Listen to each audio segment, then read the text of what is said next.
محترم سامعین و ناظرین، السلام علیکم ورحمۃ اللہ وبرکاتہ۔ ویلکم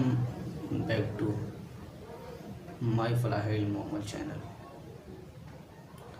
ہم اپنے تمام ناظرین و سامعین کا اپنے فلاح المحمد چینل میں خوش آمدید اور ویلکم کرتے ہیں، اور امید کرتے ہیں کہ اللہ تبارک و تعالی اپنے فضل و کرم سے ہم سب کی پریشانیوں و مصیبتوں کو دور فرمائے گا۔ نحمدہ و نصلی علی رسولہ الکریم، اما بعد فاعوذ باللہ من الشیطان الرجیم، بسم اللہ الرحمن الرحیم۔ ان اللہ و ملائکتہ یصلون علی النبی یا ایھا الذین آمنوا صلوا علیہ وسلموا تسلیما، اللہم صلی علی سیدنا مولانا محمد کما تحب وترضى بمن تصلی علیہ صلاۃ دائمۃ بدوام ملک اللہ، صلاۃ و سلام علیک یا رسول اللہ صلی اللہ تعالی علیہ وسلم۔ رب کعبہ اپنے کلام مقدس میں ارشاد فرما رہا ہے، لقد کان لکم فی رسول اللہ اسوۃ حسنہ۔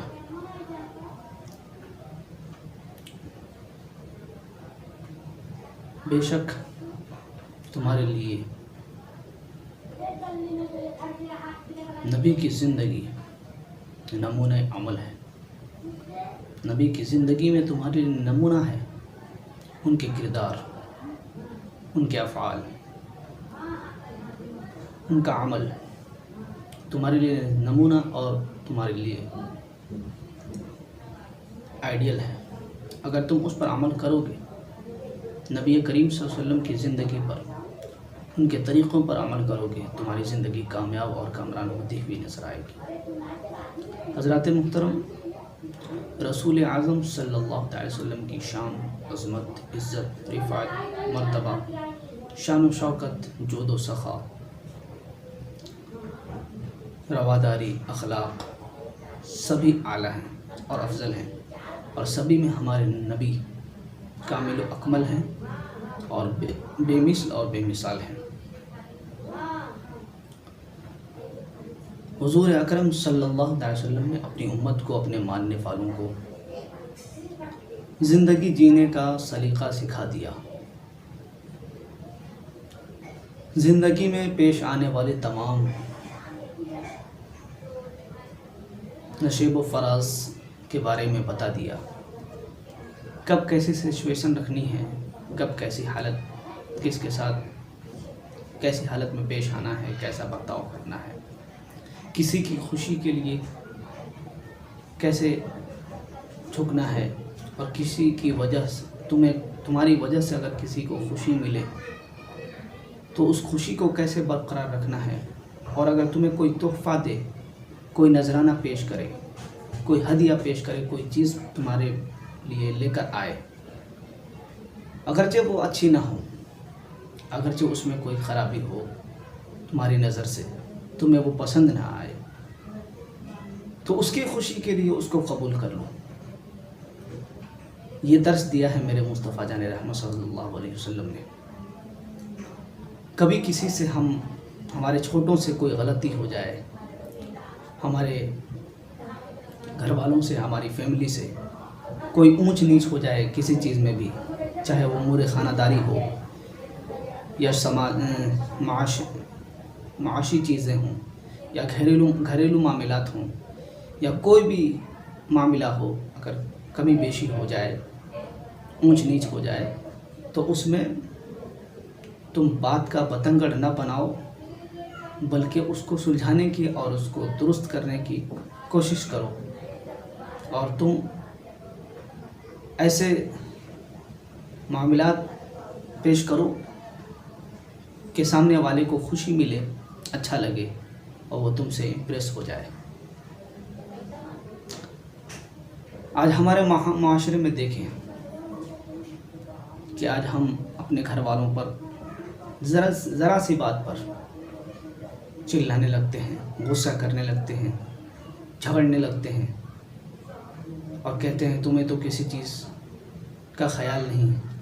تمہیں کوئی کام سمجھ میں نہیں آتا ہے، تم کچھ نہیں کر سکتے ہو، تمہیں کچھ نہیں آتا۔ ہم اپنے گھر والوں کو، اپنے فیملی کو سنانے لگتے ہیں، بتانے لگتے ہیں، ڈانٹنے لگتے ہیں، لیکن سلطان جہاں محبوب خدا کا عالم دیکھیں، سید کون و مکان، سرور کون و مکان، سید الانبیاء، امام الانبیاء صلی اللہ علیہ وسلم کی شان و شوکت اور ان کا اخلاق اور ان کا کردار اپنے گھر والوں کے ساتھ کیسا تھا۔ ایک دن حضرت حفصہ رضی اللہ تعالی عنہ کے گھر حضور اکرم صلی اللہ علیہ وسلم تشریف لے گئے۔ حضرت حفصہ کون ہیں؟ یہ ہمارے نبی کی زوجہ محترمہ ہیں، ہمارے نبی کی 11 بیویاں ہیں، جن میں سے ایک بیوی کا نام حضرت حفصہ رضی اللہ تعالی عنہ ہے۔ حضرت حفصہ رضی اللہ تعالی عنہ کے گھر تشریف لے گئے میرے آقا کریم صلی اللہ علیہ وسلم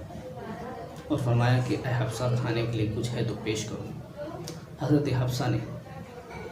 سبزی بنائی تھی اور چاول اور سبزی، جو بھی کھانے کی چیزیں تھیں وہ لا کر ہمارے نبی اکرم صلی اللہ علیہ وسلم کی بارگاہ میں پیش کیا۔ حضور اکرم صلی اللہ علیہ وسلم نے پہلا نوالا کھایا تو آقا کریم صلی اللہ علیہ وسلم کو نمک زیادہ محسوس ہوا،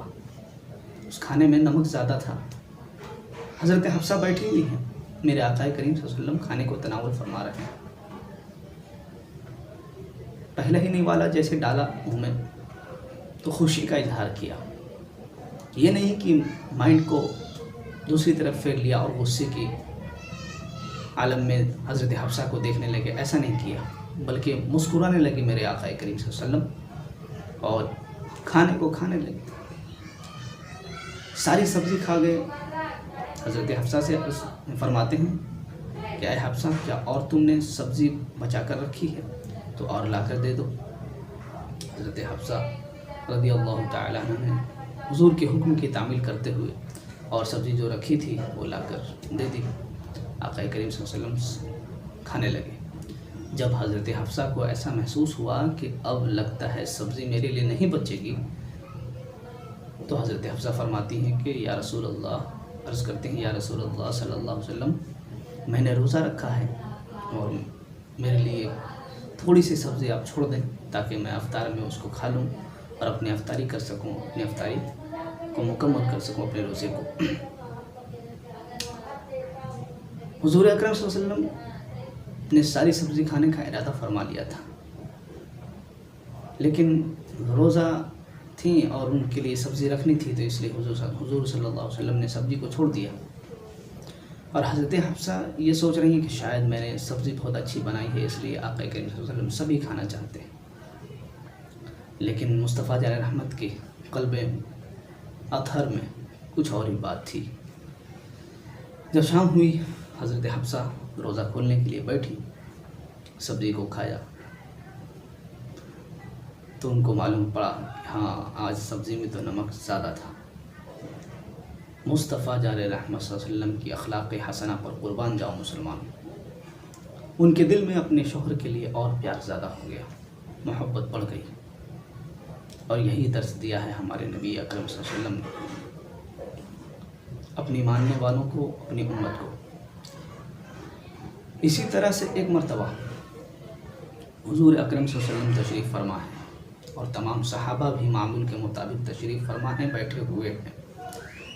صحابہ کی انجمن میں آقا کریم صلی اللہ علیہ وسلم جگمگا رہے ہیں۔ اتنے میں ایک صحابی رسول انگور کا خوشہ لے کر آئے، انگور کا گچھا لے کر ایک تھال میں نبی اکرم صلی اللہ علیہ وسلم کی بارگاہ میں آئے اور فرمایا، عرض کیا یا رسول اللہ، یہ میری طرف سے ہدیہ ہے، تحفہ ہے، آپ کی بارگاہ میں پیش کرنا چاہتا ہوں۔ آقا کریم صلی اللہ علیہ وسلم نے اس تحفے کو قبول فرما لیا اور پھر اس میں سے انگور توڑ کر تناول فرمانے لگے، کھانے لگے۔ جیسے ہی پہلا انگور کھایا تو بہت ہی ترش، کڑوا تھا اور کھٹا تھا۔ آقا کریم صلی اللہ علیہ وسلم نے مسکرا کر دوسرا انگور کا خوشہ توڑا اور وہ آنے والے صحابی رسول سامنے کھڑے ہیں اور ان کے دل میں خوشی ہو رہی ہے کہ آقا کریم صلی اللہ علیہ وسلم نے میرے تحفے کو قبول فرما لیا ہے اور وہ خوش تھے۔ صحابہ کرام بھی دیکھ رہے ہیں، حضور اکرم صلی اللہ علیہ وسلم ایک کے بعد ایک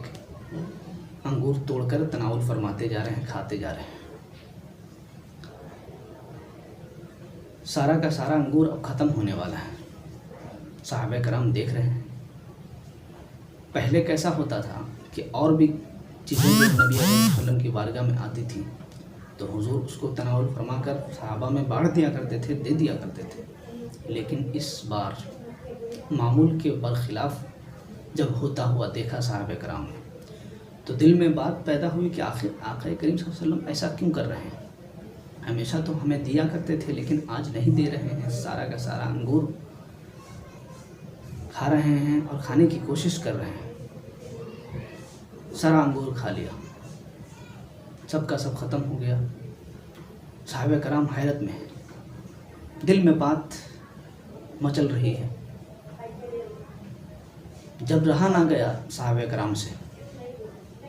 دل برداشتہ ہو گئے، برداشت نہ کر سکے تو پوچھ ہی لیا کہ اے آقا کریم صلی اللہ علیہ وسلم، اے مالک کون و مکان صلی اللہ علیہ وسلم، آج آپ نے معمول کے مطابق یہ کام، یہ عمل کیوں کیا؟ جب آپ کی بارگاہ میں کوئی بھی چیز، کچھ ہدیہ تحفہ آتا تھا تو آپ اس کو تناول فرما کر ہمارے درمیان بھی تقسیم کیا کرتے تھے، بانٹتے تھے، دیتے تھے ہمیں بھی کھانے کے لیے، لیکن آج سارا انگور جب ختم ہو گیا تو وہ صحابی رسول چلے گئے۔ اس کے بعد صحابہ کرام نے یہ سوال دریافت کیا تو نبی اکرم صلی اللہ علیہ وسلم نے فرمایا کہ اے صحابی، اے میرے صحابہ، اے میرے جانثار، میں نے آج ایسا اس لیے کیا ہے کہ یہ جو شخص آیا تھا جس نے انگور میری بارگاہ میں پیش کیا تھا، میں اس کی خوشی کو برقرار رکھنے کے لیے، اس کی خوشی کو باقی رکھنے کے لیے، کیونکہ اس نے میری بارگاہ میں انگور پیش کیا، میں نے تحفہ اس کا قبول کر لیا، اس کے دل میں بہت خوشی تھی، اس کے چہرے پر خوشی کے آثار نظر آ رہے تھے۔